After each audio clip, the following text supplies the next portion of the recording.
Good morning, guys. It is Friday, April the 10th. Hip hip hooray, it's Friday. We are going to be doing two lessons today. We're going to be doing lessons 8 and 9 in our math packet. Lesson 8 is number partners to 10, and lesson 9 is adding and subtracting in word problems. Okay, so in lesson 7, let's see, or I'm sorry, lesson 8, number partners to 10, starting on page 16, it talks about number partners to 10. Now, this is a little bit of a review from the other lesson. I went ahead and put up here the friends to 10, that if 0, what does 0 need to make 10? 0 will always need 10, and 10 will always need 0. 1 will always need 9, 9 will always need 1, and it continues on through the numbers partners to 10 or friends to 10. Now, when you go to your first page of your packet for today's lesson, you'll notice that they have a missing part here. They have a missing add-in.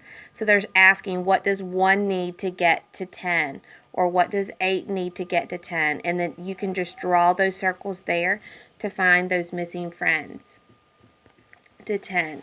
And then on the next page, you have the missing friend for 6, 4, and 5. So that was a pretty simple lesson. So that's why I went ahead and wanted to talk about the next lesson and include it with today's lesson as well. Now, on the next lesson, it says, it starts on page 18, and it's adding and subtracting in word problems. So let's talk about this first word problem. Number 1, it says, Mariah sees 8 dogs at the park. Some dogs go home. Now Mariah sees 5 dogs. How many dogs go home? So they already gave you a number line here to use as a math tool, and they have the equations for you, and it gives you the statement to write your answer in. So if she has 8 and then some go home and she's left with 5, what is that missing part? What was the part which is the amount of dogs that go home? That's your mystery number. For number 2, it says Ben has 7 hats. 1 hat is red. The rest are blue. How many hats are blue? So they give you the total, which is 7, and they give you 1 part. So you have to find what is the other part. Now, one strategy that we've used in the past is if you know your whole, okay, so I'm going to do a bond here. If we know our whole is 7, and then we have the part that we know, and there's a part that we don't know, okay, so he has a total of 7 hats, 1 is red, and the rest are blue, that we could draw our whole and then cross out the part we know. So we would go 1, 2, 3, 4, 5, 6, 7. We're using that Subotize formatting. That means the 10-frame formatting. And we cross out the part we know, which is 1. So we would just cross out 1.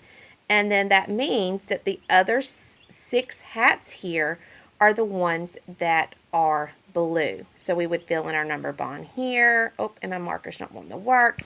And then we would fill in our equations and our statement here for number 2. Okay, so looking at the next page, number 3, it says Asia has 7 books. She buys more books. Now Asia has 9. How many books does she buy? Now they already give you your equations. They give you a number line to use as your math tool, and you have your statement. Now many of you can probably do this on your own, but if you can't, then I would encourage you to draw your total and cross out the part that you know, or you could always grab that 7 and count up 7, 8, 9, or you could start at 7 and count up to 9 as well.